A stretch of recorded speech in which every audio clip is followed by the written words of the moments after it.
ubu turiho ndasengera ya mvura imvura ndiho ndasengera ya mvura kugira ngo Imana yo yonyine tubere ubwugamo. Yego. Kandi Imana yambwiye ko ngomba kubwira abantu ko bagomba gusenga bakaba maso kugira ngo Imana ibabere ubwugamo.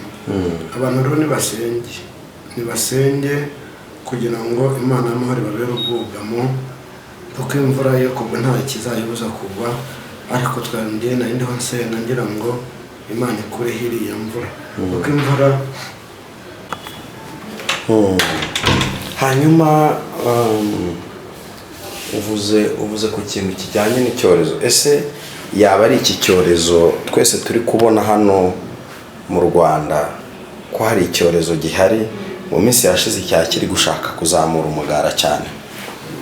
nacyo twarasenze Imana irimo iragenda igabanya, Imana irimo iragabanya ubukana, Imana irimo iragenda igabanya ubukana bwabyo.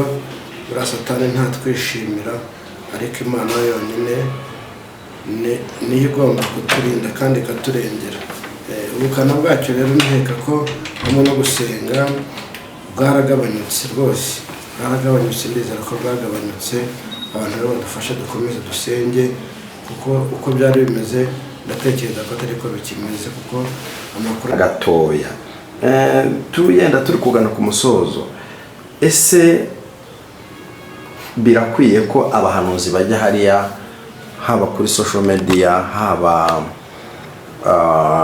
mu byumba, uretse ko bitakinabaho cyane, ni byiza ko umuhanuzi agenda hariya agahanura ubuhanuzi buhahamura Abanyarwanda, bumvisha ko mbese Abanyarwanda bazagira ibyago, Abanyarwanda bazabaho nabi, Abanyarwanda bazahura n'ibibazo, ugasanga arabihoza mu kanwa ke, ndetse byaba na ngombwa akanagusha ku gace runaka ngo abantu batuye hano nguku nuko. Mu by'ukuri ibi bintu birakwiye, biba bivuye ku Mana, nkamwe mushobora gusenga yina mukagira iyerekwa. ntabwo ari gahunda.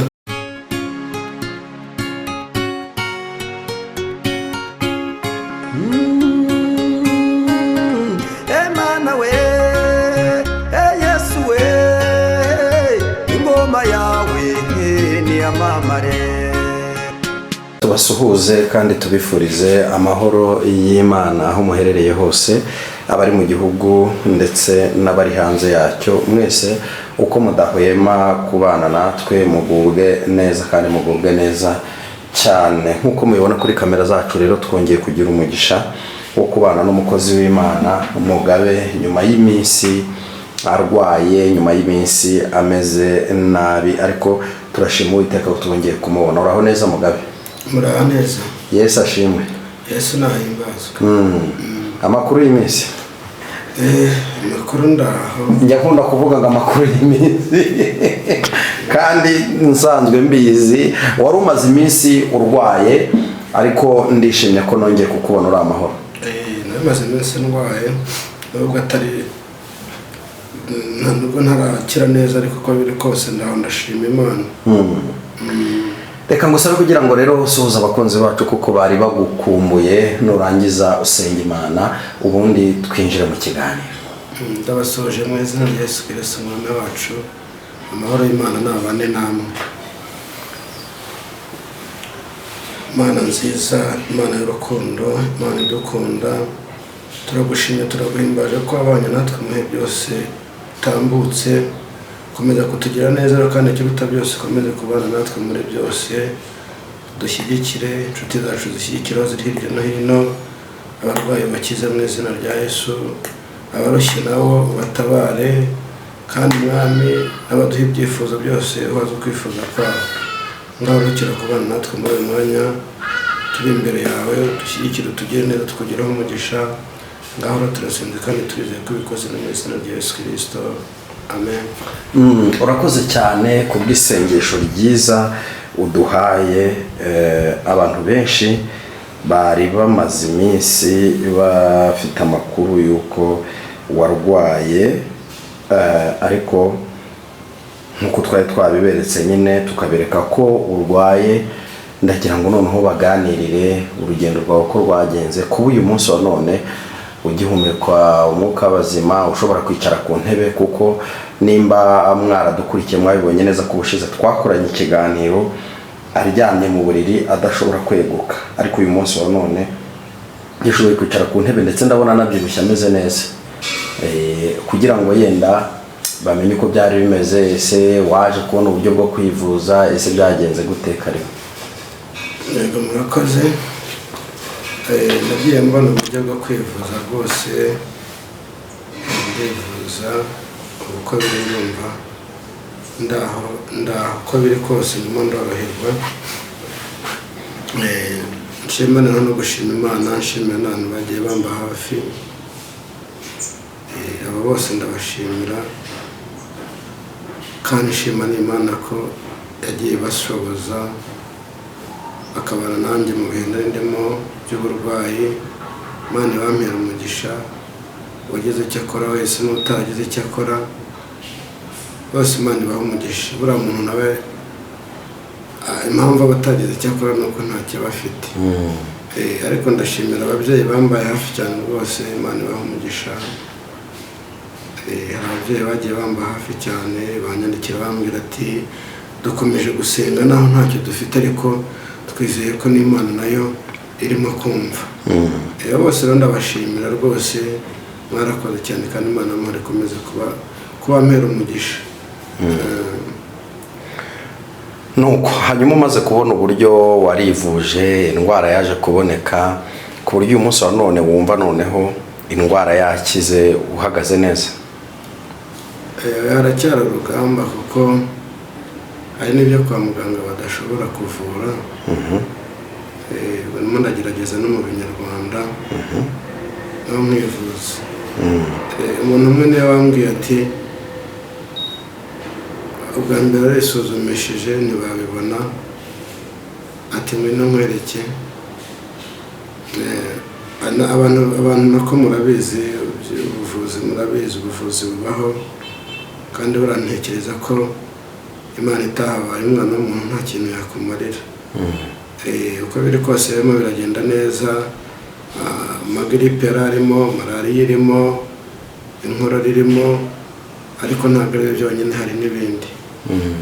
Hari n'ibindi bikomeye. Mboneraho no gutanga mesaje y'abantu, abantu mwitonde, niyo yaba umunyamasengesho, niyo yaba iki, abantu b'iyi minsi ntabwo turi beza. Reka mvuge gutyo, ntabwo turi beza, ntabwo turi beza. Umuntu aritwikira ijambo ry'Imana akavuga ko asenga Imana, ariko mu by'ukuri buriya umudiyakoni yakuroga, umunyamasengesho yakuroga, umuvugabutumwa yakuroga. Abantu rero babe maso, bakomere. Ntabwo ibyera byose ari amata, ntabwo ibyera byose ari amata. Mube maso rero, kuko yagiye ushobora kwibwira ngo umuntu ni umudiyakoni, umuradiyakona mu nzu, mu rusengero, cyangwa se hari n'abonye bita protokole. Ntabwo abantu bose ariko bakorera Imana. Hari abantu basenga ariko bagasenga badakorera Imana, aho bakora Satani yarabatumye kugira ngo bakureho abantu. Kandi ibyo biriho, birahari cyane. Ari nayo mpamvu Bibiliya yavuze ngo mureke ngo amasaka akurane n'urukungu. Ibiduhiga rero ntibizabura, abaturwanya baracyakomeje. Niyo mpamvu rero tugomba kuba maso, tugakomera, tukaba maso, tugasenga, Imana ikajya inaduhishurira abagizi ba nabi. Abantu rero babe maso, abantu babe maso, dusenge, dukomere dusenge. Ntabwo byoroshye, ariko hamwe n'Imana nizeye ko bizagenda neza.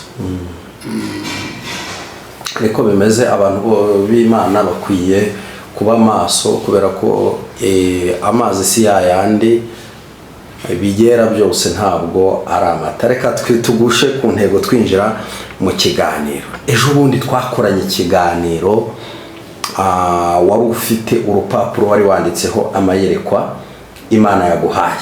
Hari mu iyerekwa ry'uko bagiye gufungura gereza ya Mageragere, ko hari abantu bagiye kuva mu igororero.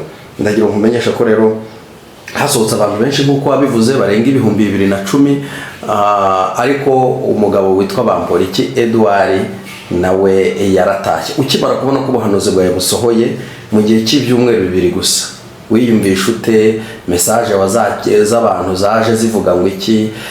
Dusangize kuri ako kantu, ntabwo ujya ukunda kubivuga ariko nyemero dusangize kuri ako kantu ko wiyumvise na n'ubutumwa abantu bagiye bakwandikira cyangwa baguhamagara bakubaza uko byari bimeze. Murakoze. Abantu bagiye bampamagara nubwo ntabashaka gufata telefone, benshi baranyandikiye, hari n'abampaye ikiganiro cy'abagiye gufungwa cy'abandi barekuwe. Nabyakiriye neza kuko buriya ntabwo twifuza ko duhanura ibibi ngo bisohore gusa, ahubwo twifuza ko ibyiza ari byo bisohora. Ni byiza nabyakiriye neza. Hari na muramu we bampamagaye arambwira ati rwose Imana iguhe umugisha, ati muramu wanjye bamurekuye. Ndashima Imana rero ko ni ukuri ibyiza nabyo birimo bisohora. Hari n'abandi rero nabo bagiye gutaha. Imana imwe yatanga imbabazi, Imana imwe yatanga imbabazi. Hari n'abandi bagiye gufungurwa bari hirya no hino haba mu bihugu bitandukanye. Abantu babe maso gusa basenge, ariko nanone bamenye ko niba Imana itanze imbabazi, ushobora kuba waba uri muri gereza utihannye utakijijwe. Imana rero irashaka abantu bakizwa muri ibi bihe, kuko turi mu bihe bya nyuma, kandi ibihe turimo ni ibihe bikomeye. Ni ibihe bikomeye. Abantu babe maso rero, abantu babe maso basenge babe maso. Kandi ikindi nagira ngo mbabwire ko muri iyi minsi hari impfu nyinshi, hari uburwayi butunguranye, hari uburwayi bugize bute, abantu barimo barataha ari benshi. Abantu basenge babe maso. Imana ivuze ngo itanze imbabazi, ntabwo ari ukuza ngo widagadure wigire mu nzoga wigire mu bindi, ahubwo abantu nibaze babe maso basenge Imana. Basenge Imana babe maso. Buriya Imana igira inzira nyinshi. Hari igihe yaba igize ngo uve muri gereza uze uvuge ubutumwa bwiza no hanze, uze wihane usabe Imana imbabazi, kuko ibihe turimo ni ibya nyuma. Imana rero irabwira abantu ngo bihane kandi ikindi bakomeze gusenga, kuko ibihe ni ibya nyuma turimo, ibihe birarangiye. Message rero abamandikire natanze Edouard, nanjye narishimye cyane, shima n'Imana ko yatashye. Ndumva ari ibyo ngibyo rero. Imana ibahe umugisha ko bariho bataha. Imana ibahe umugisha kandi mukomeze musenge kugira ngo Imana y'amahoro ikomeze kwitabura ikore n'ibindi. Nabonye umukunzi mwiza, yarankunze ntamuzi, yamfatishije umugozi, ari rwo rukundo rwe. Izo ngoyi ze zanteye kubimbataye rwose, ngenduwe nawe n'uwanjye kugeza iteka ryose. Ngenduwe nawe n'uwanjye kugeza iteka ryose. Nabonye umukunzi mwiza, kera yarampfiriye, yaranguza mu bugingo, nawe yaranyihaye. None ibintu mfite byose ntabwo nkibigundira,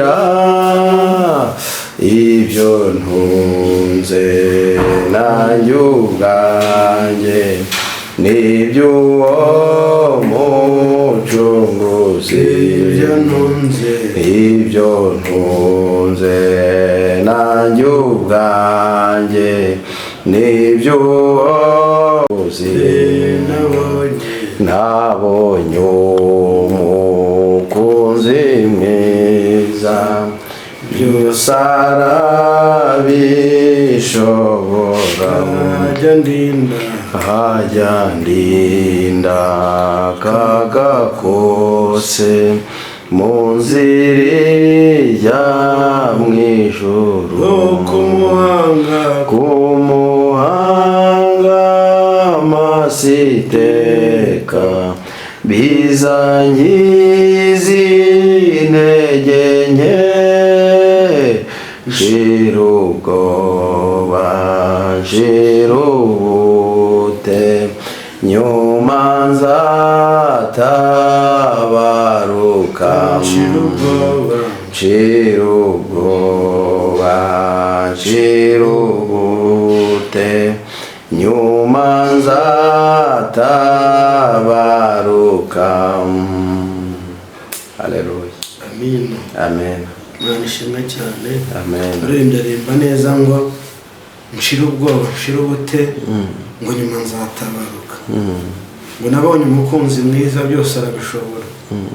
Niwe ujya undinda akaga kose mu nzira ijya mu ijuru. Ngo kumuhanga amaso iteka bizangiza intege nke ngo nshira ubwoba hanyuma nshira ubute. Imana ishimwe cyane. Amen. Ku kindi giteraro nyaravuga ngo nabonye umukunzi mwiza byose arabishobora. Ni umukunzi mwiza niwe ushoboye byose. Yego. Ngo none ibintu ntunze byose nanjye ubwanjye ni ibyo umucunguzi. Imana ishimwe cyane. Amen. Abantu bagomba kumva ko ibyo dufite ibyo dutunze byose ari ibyo umucunguzi. Imana tugire neza kandi duhane umugisha. Nuko hanyuma rero ntabwo ari byo gusa, twagiye tubona ibintu byinshi wagiye uhanura bigasohora. N'ubu ngubu rero nta kabuza ntitwabura kuguhereza umwanya kugira ngo uvugire Imana, ukorere Imana, ukore umurimo w'iyaguhamagaye. Ni byiza ko mu bintu byose ari ugusenga kugira ngo ibibi bihagarare, ariko nanone ibyiza bisohore. Ariko ibibi nanone hari igihe Imana yemera ko biba kugira ngo birushirizeho gutuma abantu bubaha Imana.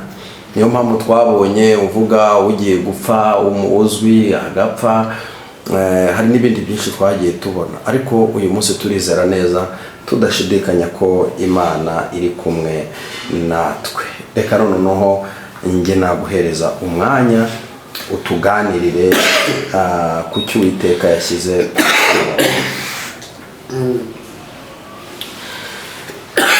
Ni byiza, birakwiye ko abantu bakomeza gusenga, ni byiza bigasohora. Ntabwo ni ngombwa ngo ibibi bisohore gusa, ni ngombwa ngo n'ibyiza nabyo bisohore. Abantu rero bakomeza bari maso, dukomeze dusenge kugira ngo ibyiza nabyo bigire gute bikomeze gusohora. Hagire n'ibivaho, Imana ireme ibindi bintu bishya. Nk'ubu turiho ndasengera ya mvura, imvura. Ndiho ndasengera ya mvura kugira ngo Imana yo yonyine tubere ubwugamo. Yego. Kandi Imana yambwiye ko ngomba kubwira abantu ko bagomba gusenga bakaba maso kugira ngo Imana ibabere ubwugamo.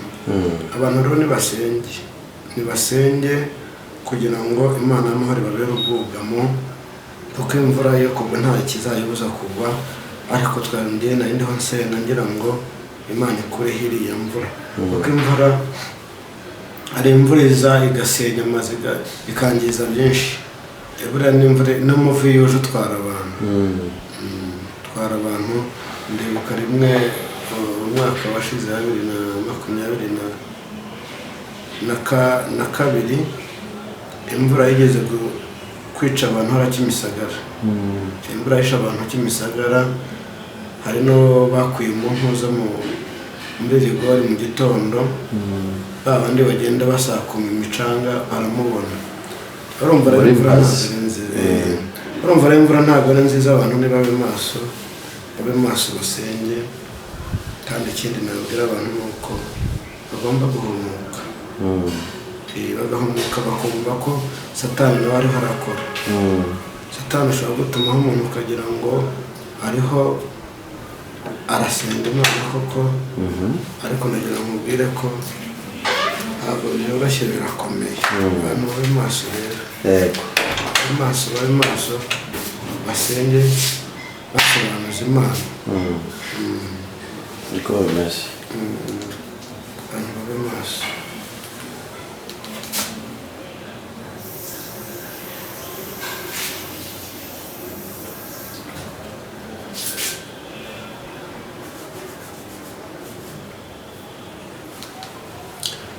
Hanyuma mesaje mfite nanone ikomeye, navanga ikomeye, ariko mesaje y'abaganga bari mu gihugu cyacu, bari mu gihugu byo hanze, basenge cyane. N'utazi gusenga byinshi, n'utazi gusenga byinshi, kuko birakomeye. Abaganga mube maso, natwe dukomeze tube maso dusenge, kuko ntabwo byoroshye.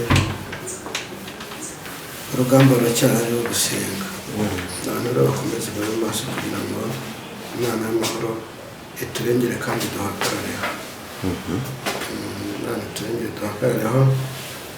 Iyi mesaje irandiho nkuru ikomeye cyane, nuko Imana igiye guhagarara kuri Afurika.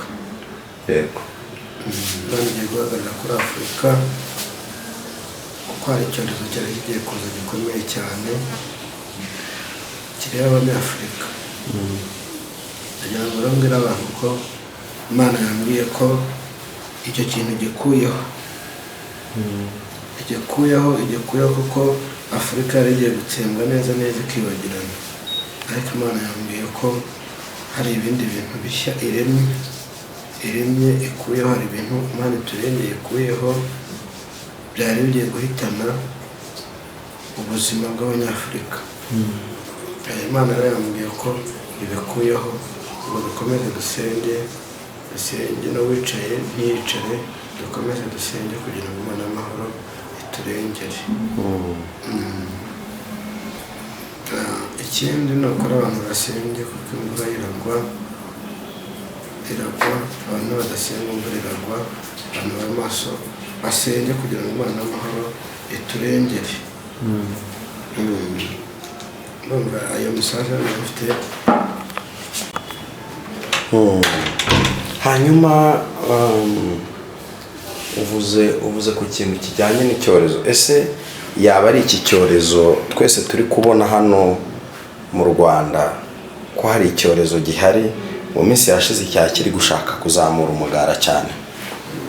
Nacyo twarasenze Imana irimo iragenda igabanya. Imana irimo iragabanya ubukana. Imana irimo iragenda igabanya ubukana bwabyo.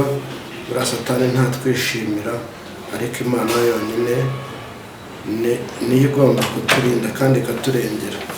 Ubukana bwacyo rero nkeka ko hamwe no gusenga bwaragabanyutse rwose, ndizera ko bwagabanutse. Abantu rero badufashe dukomeze dusenge, kuko uko byari bimeze ndatekereza ko atari ko bikimeze, kuko amakuru mba nyafite ntabwo mba afite ari ayasanzwe. Ndavuga amakuru yo ku Mana ko hari icyo urugero cyari kiriho byaragabanutse cyane kubw'iki cyorezo. Abantu rero dukomeze dusenge, kuko gusenga ni ubuzima. Nta handi twabonera ibyiza keretse mu gusenga, kandi nzi ko Imana hari ikintu iri mu gukorera abantu bayo.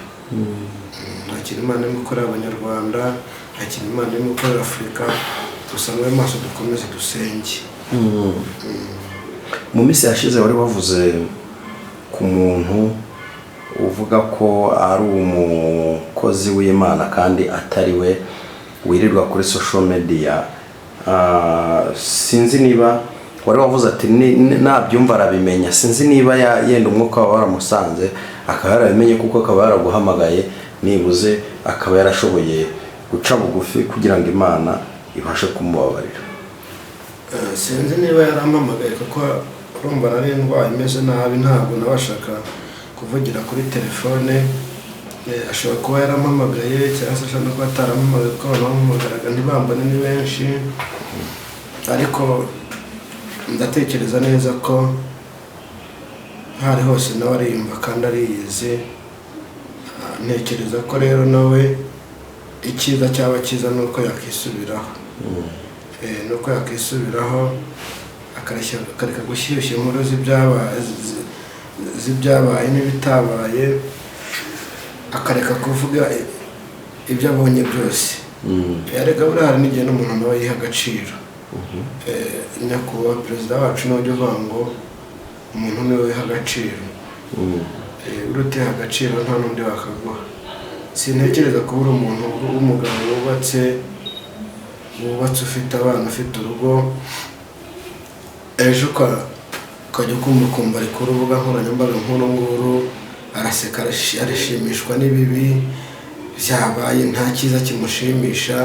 Ubwo icyiza ndavuga icy'Imana iba yavuze, ahubwo agashimishwa n'ibibi gusa byabaye ku bandi, agashyushya inkuru za bagenzi be. Ntabwo rero Imana ibikunda. Abantu rero nibiha agaciro, abantu bamenya kwiha agaciro, kuko ngo utiha agaciro ntawakaguha. Umuntu niwe wihesha icyubahiro, umuntu niwe wihesha kubana n'abantu neza, akabana n'abantu amahoro. Ntekereza ko rero ntabwo ari byiza pe, ntabwo ari byiza kuba wubatse, kuko ntabwo uha abana uburere bwiza. Naho ugeze baravuga ati dore se w'abana. Hari ikintu bita umuco, abantu umuco barawutaye, bamaze guta umuco neza. Nta musaza ukibaho, nta musore ukibaho, nta nkumi, nta mugore ukibaho. Abantu rero bareke guta umuco, si uko bose ariko bameze, bitaba nka bya bindi mu mukobwa bamwe ugatakisha bose, ntabwo ari bose. Hari abamama beza biyubashye, hari abakobwa biyubashye, hari abasaza biyubashye, hari abagabo biyubashye, hari n'abagabo n'abasore biyubashye. Ntabwo abantu bose rero ariko bameze, ariko cyane cyane abo ku mashusho media bashyushya inkuru, bavuga ibipfuye amaso, kandi babangiza akavuga ngo baramo baratanga ubutumwa bwiza bw'Imana. Ndareba rero nkasanga nta butumwa bafite. Ndasanga nta mbuto berera abantu, kuko buriya nyamunda kubwira abantu nkawe ni mujye mwera imbuto, kugira ngo bakumva ko ari imbuto zisanzwe, amaronji iki ntabwo ari kwemeza, ni imbuto zikwiriye abihane. Mu gihe rero uzabona umuntu ariho ashyushya inkuru, ashimishwa n'ibibi gusa, nta cyiza cyamushimishije, ngo avuge ati wenda reka nishimire ko Bamporiki yatashye, wenda reka nishimire ko hari abanyarwanda bakoze ibyaha bagasaba imbabazi bakihana bagataha. Ibyo ntibimushimishe, aho bagashimishwa no kwiruka inyuma y'umuntu wagize ibibi yakoze.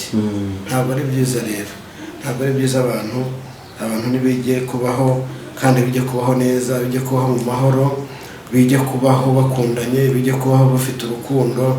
Kuko ntekereza ko nitugira urukundo, twagize urukundo burya n'ubukene ntibwabaho.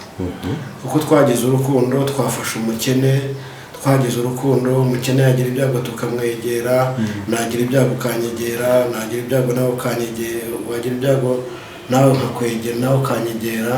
Abantu rero nibagira urukundo, kuko nuvanga urasenga nta rukundo ugira muri wowe, bizaba ari ukuruhira ubusa. Bizaba ari ukuruhira ubusa. Nushaka unkunde nanjye nkukunde, n'abandi twese dukundane nk'abanyarwanda, dukundane, twubahane, twuzuzanye muri byose. Ibyo ni byo Imana ishaka. Nidufatanyiriza hamwe gutyo muri rwa rukundo rwacu, tuzasenga kandi nzi ko Imana ibyo byose turiho tubona ari ibibi, Imana yacu igomba kubikuraho.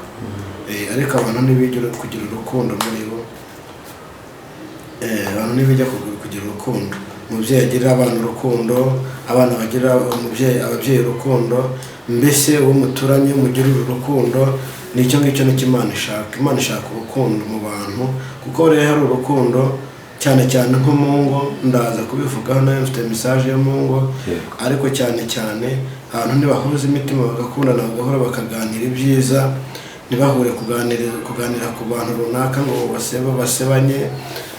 Imana nzi ko izatugirira neza. Imana ishimwe rero kuri message ngiye gutanga ijyanye n'ingo. Ubushize abantu bari bagiye bampa icyifuzo cyo gusengera ingo zabo n'imiryango idahuza. Ndagira ngo mbabwire ko ibyo byose Imana igiye kubikuraho. Imana igiye kubaka ingo z'abantu. Nawe wabonaga ko urugo rwasenyutse, nawe wabonaga ko bitashoboka, ndagira ngo nkubwire ko Imana y'amahoro, Imana yacu idukunda, igiye gukuraho ibyo. Imana igiye gutanga urukundo, abantu mwongera muhure muganire, famiye zatandukanye kubera urwango zongere zihure, ingo ziriho zisenyuka zitameze neza. Namwe muduhamagare tubasengere, ngira ngo nimero murayizi, muduhamagare tubasengere kugira ngo Imana y'amahoro ibahe umugisha kandi ikomeze kubagirira neza. Abantu rero mukomere cyane kandi mukomeze gusenga, mugire urukundo, mugire kubahana mu rugo. Umwana yubaha umubyeyi, umubyeyi yubaha umwana, umubyeyi akunda umwana, umwana yubaha umubyeyi, umugabo akunda umugore, umukazana yumvikane na nyirabukwe. Ikindi nshaka kongera kuvuga ni ku bintu bijyanye n'ubusambanyi. Ugasanga umuntu arubatse akagenda akajya gusambana n'undi mugabo, cyangwa se umugabo akagenda akajya gusambana n'undi mugore kandi arubatse afite urugo. Ntabwo ibyo bintu Imana ibishaka. Imana yambwiye ngo mbabwire ngo igiye kubahana yihanukiriye. Nimushaka mwihane, nimushaka musabe Imana imbabazi, kuko Imana y'amahoro igiye kubahana. Igiye kubahana, mwihane musabe Imana imbabazi. Kandi ndagira ngo mbabwire ko ibihe turimo ari ibya nyuma. Imana ije gutabara umuntu wasenze, umuntu utarivuruguse mu byaha. Ndagira ngo mbabwire ko Imana ije kubatabara. Imana iraha umugisha. Numva ariyo message nari mfite. Yego, iyo ni message nziza kandi cyane cyane urumva ko ari message iganisha ku gakiza. Niba umuntu yubatse, ni gute ashobora guta urugo akagenda akajya gusambana, cyangwa se nubwo ataba yubatse ni gute adashobora kugira imbaraga zo kwihangana kugira ngo arindire uwe cyangwa arindire igihe azubakira urugo, akabirenga akabikora kandi byitwa ngo ni umurokore. Ibyo rero ntabwo ari byiza ndetse ntibinanezeza Imana habe na gatoya. Tuyenda turi kugana ku musozo, ese birakwiye ko abahanuzi bajya hariya, haba kuri social media, haba mu byumba, uretse ko bitakinabaho cyane? Ni byiza ko umuhanuzi agenda hariya agahanura ubuhanuzi buhahamura abanyarwanda, bumvisha ko mbese abanyarwanda bazagira ibyago, abanyarwanda bazabaho nabi, abanyarwanda bazahura n'ibibazo. Ugasanga arabihoza mu kanwa ke, ndetse byaba na ngombwa akanagusha ku gace runaka ngo abantu batuye aha nguku nuko. Mu by'ukuri ibi bintu birakwiye, biba bivuye ku Mana. Nkamwe mushobora gusenga yenda mukagira iyerekwa. Ntabwo nkunda kubwira abantu kenshi ngo ntibajye basobanukirwa. Aribyo nababwiye ngo mureke urukungu rukurane n'amasaka. Ntabwo abantu bose nababwiye ko atari ko bavuga Imana, atari ko bavugira Imana. Ibyo byose rero habamo n'abicantege, ngira ngo benshi bagiye babibona. Abahura n'urugamba ni benshi muri uru rugendo. Abavuga Imana by'ukuri bahura n'urugamba rukomeye muri uru rugendo rwo gusenga uvuga Imana yagutumye. Hari n'abandi rero bavuga Imana itabatumye, ahubwo batumwe na Satani, kuko nawe arakora kandi afite n'abahanuzi. Baguhanurira 60% bigasohora. Arahari. Abo rero barimo nibo bagomba gusebya, bakumva ko u Rwanda rwacu nta mahoro rwagira, u Rwanda rwacu bakumva ko rutahuza. n'andi mahanga, ndetse bakumva ko twahora muri ibyo ngibyo byo guhora abantu bafite imitima yabo ihora ihagaze. Baraharira abantu bashaka guhamura abantu, ariko ndumva RIB yagakwiye gukurikirana abo bantu, ikabakurikirana kuko abantu bamaze gutera Imana umujinya. Abantu bamaze gutera Imana umujinya. Umuntu uhahamura abantu ntabwo nemera ko Imana yamutumye. kandi ugasanga bimazemo nk'umwaka, imyaka 2 ari uguhinda gusa, kubera ko yifitiye confidence yo kuvuga, kuko azi kavuga ijwi rye rikagera kure, agahita afatiraho kugira ngo abonereho guhahamura abanyarwanda, abumvishe ko bari mu gihugu cy'ibibazo, abumvishe ko bari mu gihugu kizagira ibibazo. Ngewe buranda mbireba cyo koze nkamwe musenga, mujye musenga yenda nibose mpaye umukasi ukampa n'urushinge, burya nahitamo urushinge kuko urushinge ruteranya ibitandukanye, ariko umukasi utandukanya ibintu. Ngewe rero ngomba kuba nk'urushinge kuko ndiho mvugira Imana yanjye, nkateranya ibitandukanye. Ntabwo rero ngomba gutandukanya ibintu cyangwa abantu, ntabwo ngomba gutandukanya abantu. Tugomba kuba nk'urushinge. Abanyamasengesho kuri basenga Imana, ubundi dukwiye kuba nk'urushinge ruteranya ibitandukanye. Abantu rero babe maso, dusenge tube nk'urushinge. Uru rushinge ni rwiza, ruteranya ibitandukanye. Yego. Reka twohe rero kugucura umwuka cyangwa se kukunaniza bitewe no kutari wakira neza, ahubwo dushimira abantu bagize icyo bakora ku buzima bwawe, n'abarambuye ikiganza cyabo bagakora mu mufuka wabo kugira ngo bashe kubona uburyo bwo kwivura, ndetse n'abagusengeye, n'abakwihanganishije. Ndabizi ko bahari, ndagira ngo abenshi bagiye banaca mu gikari nanjye bakabimbwira, bakamvugisha. Abo bantu turabashimiye kubw'urukundo rwabo ndetse badahwema kutugaragariza. Reka rero ngusabe kugira ngo nimba ufite ikindi wongeraho cyongereho, niturangiza dusenga Imana. Ikintu nakongeraho, mbwira abantu bariho bamfasha, bakomeje kumfasha, bariho bamfasha. Icyo nababwira ngo Imana y'amahoro ibampera umugisha, kandi ndabakunda. Nakongera mbisubiramo, ari wagize icyo akora n'utagize icyo akora, n'abanyandikiye bakambwira ati turiho turagusengera. Ndagira ngo mbwira ngo Imana y'amahoro ibampera umugisha.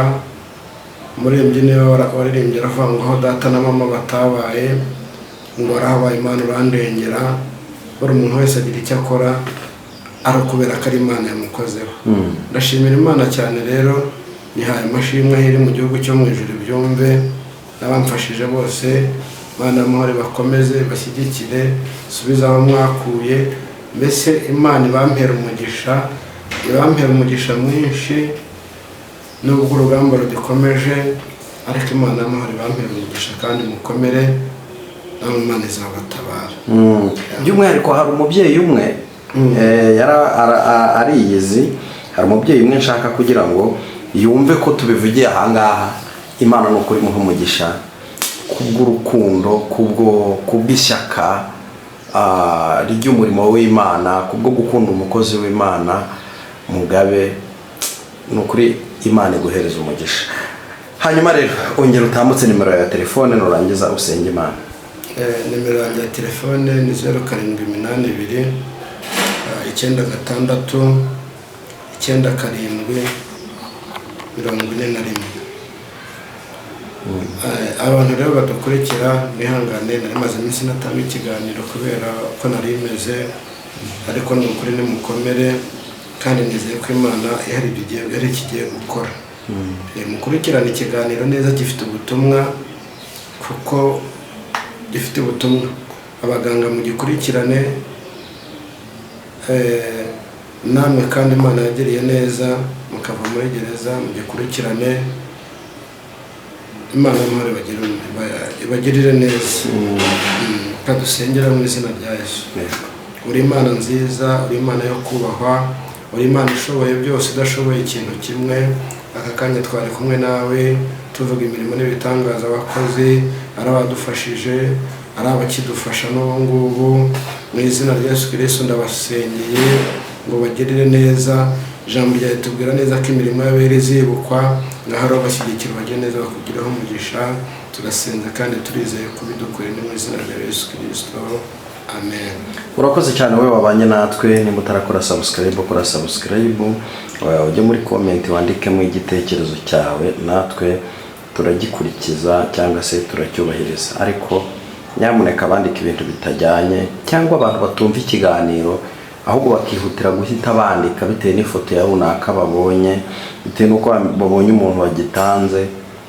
Nyamuneka mujye musigaho, tukwiye kubakana, ntabwo dukwiriye gusenyana, kuko uyu ni umurimo w'Imana ndetse kandi ukomeye.